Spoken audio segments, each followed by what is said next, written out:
Alright, in this video we are going to start with problem 20, and it is an absolute value equation.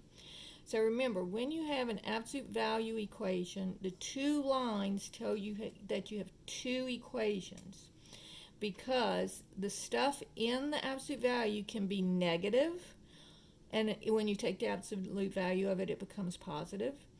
Or it can be positive, because when you take the absolute value of a positive number, it also becomes positive. So if 4x minus 4 is equal to 56, when I take the absolute value of it, it becomes 56. That's what it is to begin with. But also, if 4x minus 4 is equal to negative 56, so this inside here would be negative 56.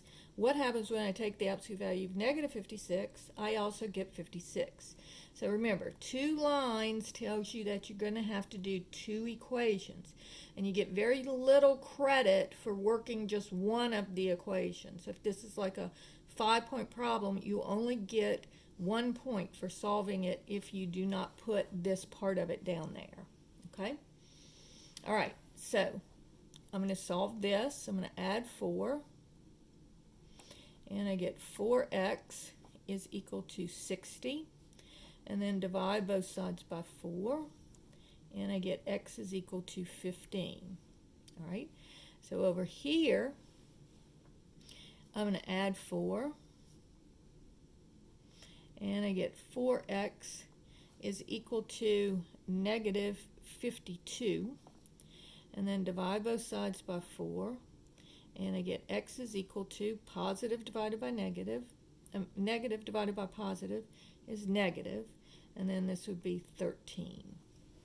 All right, if you divide 52 by 4. And again, just use your calculator. So on these absolute value equations, remember, you're going to get two answers. All right, problem 21 says, the square root of x minus 4 minus 7 equals negative 2. Now on these, just like on the absolute value equations, the first thing that you have to do is isolate the square root. So on this one, if I would have had a plus 4, I would have subtracted 4 from both sides. Okay, so you have to isolate the absolute value. Same thing here, you have to isolate this radical.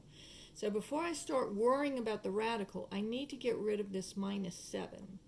And so the opposite of subtracting 7 is adding 7. And so I get the square root of x minus 4 is equal to 5. All right?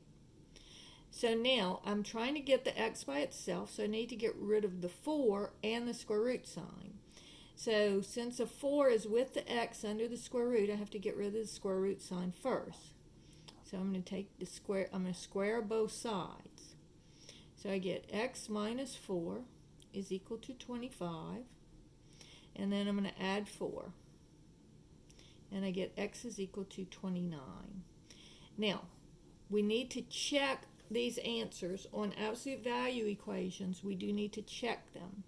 So this would be, is the square root of 29 minus 4 minus 7 equal to negative 2? So you go back to the original problem. So 29 minus 4 would be 25. And then copy down the rest of the problem.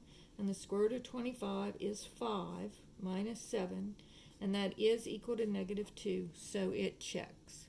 And so remember, on the absolute value equations, you have two lines, two equations.